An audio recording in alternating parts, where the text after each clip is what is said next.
Y bueno, la parte gruesa o difícil es la parte de las afinidades o a qué están relacionados estos organismos, porque queda claro que son muy importantes porque es la primera biota macroscópica o multicelular del planeta, pero ¿a qué están relacionados? La que sigue. Y bueno, hay dos hipótesis, una que dice que los organismos están todos relacionados entre sí y pertenecen a un único rango taxonómico, y la otra dice que no están necesariamente todos relacionados entre sí. Y según lo que han demostrado los otros Lagerstätten, es que esta hipótesis es la más plausible porque, por ejemplo, en el Lagerstätten de Solhofen se preserva Archaeopteryx, que es un ave, se preservan Compsognathus, que es un dinosaurio, se preservan diferentes peces como el Epidotes, que es un pez óseo, se preservan pequeños tiburones y otros tipos de organismos que no están necesariamente relacionados, y esto es lo más seguro que haya sucedido. La que sigue. Y bueno, como pueden ver, estos son los grupos vivientes a los que se ha asignado a dicha biota ediacárica. De este lado tenemos el trabajo en el que se propone y tenemos un montón de propuestas. Esto indica que no sabemos en realidad nada de las afinidades de los organismos, o muy poco.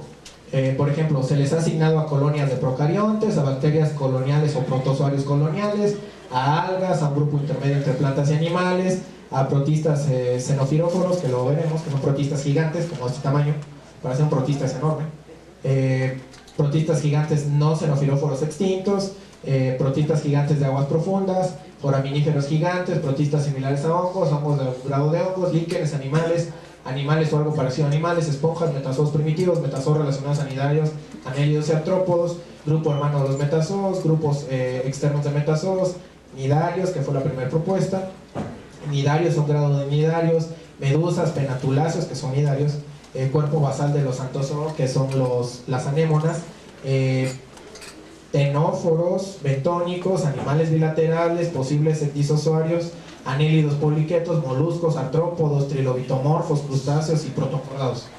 O sea, se les ha asignado a todo, desde plantas, animales y hasta cordados, casi. La que sigue, por favor. Y estos son grupos alternos a los que han sido asignados, y esta es la propuesta hoy por hoy más congruente con lo que es un organismo o a qué está relacionado este tipo de organismos.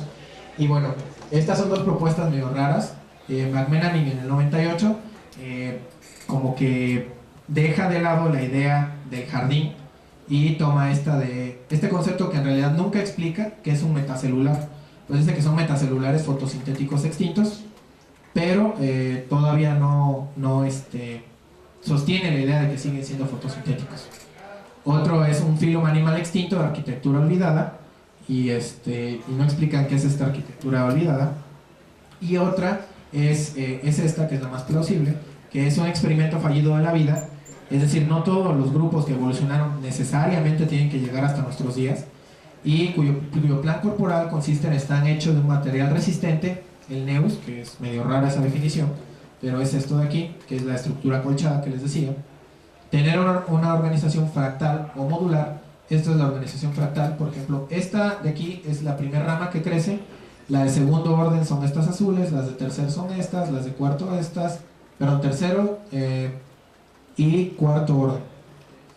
O de tipo modular, que serían estos, hecha de un esqueleto hidrostático resistente a la deflación, para que se desinfle, pues, que es este esqueleto que se preserva en los fósiles de tercera dimensión, y una organización de segmentos que yo les decía que es alterna, no es en realidad un bilateral, por lo tanto, y esta interpretación implica un nuevo reino que se ha denominado Bendozoa, o actualmente como Bendobionta. La que sigue, por favor. Y estas son las características que les decía. Y este reino Bendobionta se supone que se sitúa en una posición intermedia entre los hongos, en el sentido eumicota, y entre los verdaderos animales o los metazoarios. La que sigue, por favor. Y estos son casos particulares. Quimberella quadrata ha sido asignado un montón de cosas, pero hoy en día se tiene consenso de que es un molusco. La que sigue, por favor. Y en este caso, Dickinsonia costata y otros organismos cipleurales han sido asignados, originalmente eran anélidos, después nemertinos, e incluido, o se ha propuesto incluso que sean protocordados. La que sigue, por favor. Esta, por ejemplo, es una larva de una anguila que se llama leptocéfala, o sea, de cabecita, chiquita. Y como pueden ver, si le amputamos la cabeza y omitimos las otras características, se parece mucho a un dipleural. Y se parece sobre todo en la disposición alterna de estos surcos, porque los vertebrados tenemos disposición alterna de nuestros músculos. La que sigue, por favor. Y Tribrachidium ha sido, este es el fósil y esta es la supuesta reconstrucción, asignado como esponja, como nidarios o como simples experimentos fallidos, pero no explican nada de su anatomía. La que sigue, por favor. Les decía, Acarua ha sido asignado a los equinodermos por una supuesta simetría pentarradial que posee. La que sigue, por favor. Estos organismos han sido asignados a nidarios sin tentáculos. Y yo digo que son bajos submarinos, pero nadie me cree, entonces la que sigue, por favor. Y este es uno de los casos más interesantes. Aquí abajo se le reconstruye con antenitas y patitas, y aquí arriba se le reconstruye tal y como aparece en el fósil, porque si se supone que esto preserva las partes blandas, tendrían que aparecer ahí las patas y las antenas, ¿no? La que sigue, por favor.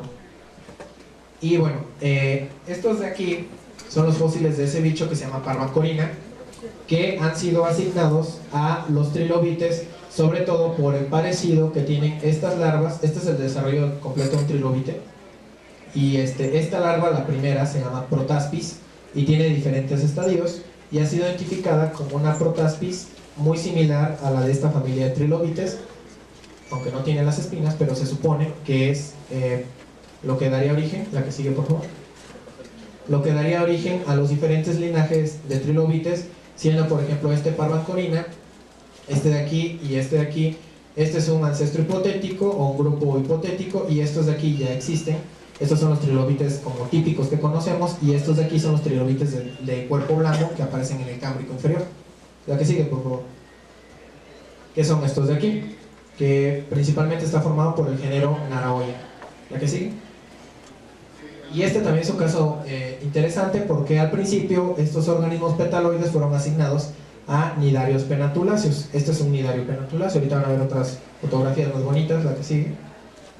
Pero hay diferencias entre los penatuláceos y estos organismos muy profundas, que hacen que no puedan estar relacionados directamente. Estos crecen de manera alterna, los mendobiontes.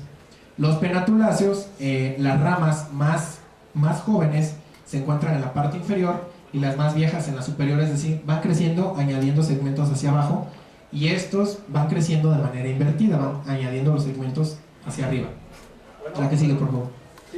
Y bueno, estos son dos tipos de crecimiento distintos. Este es el de un coral penatuláceo, y esto es la frecuencia por el diámetro de unos organismos que son los discos de fijación y de las frondas, que nos dan las siguientes gráficas. La que sigue, por favor. Y bueno, este tipo de crecimiento, que es exponencial al principio y después indeterminado, es típico de los hongos y de los organismos ediacaranos. Y estos dos crecimientos son típicos de los animales. Por ejemplo, estos de crecimiento determinado, por ejemplo, nuestro crecimiento se representaría por una curva más o menos así, y los animales de crecimiento indeterminado, como algunos corales, crecen más o menos de esta manera, ¿no? La que sigue, por favor.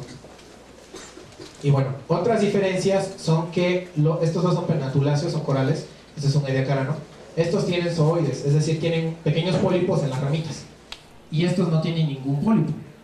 Otra diferencia es que estos se desdoblan. Cuando se entierran, se intentan mover, no se intentan, se mueven, se desdoblan y toman posiciones, y estos no, estos una vez sepultados se quedan en esa posición. Estos son huecos por dentro y estos no son huecos por dentro. Estos carecen por completo de discos de fijación, y estos tenían discos de fijación que inclusive fueron identificados como otros organismos. La que sigue.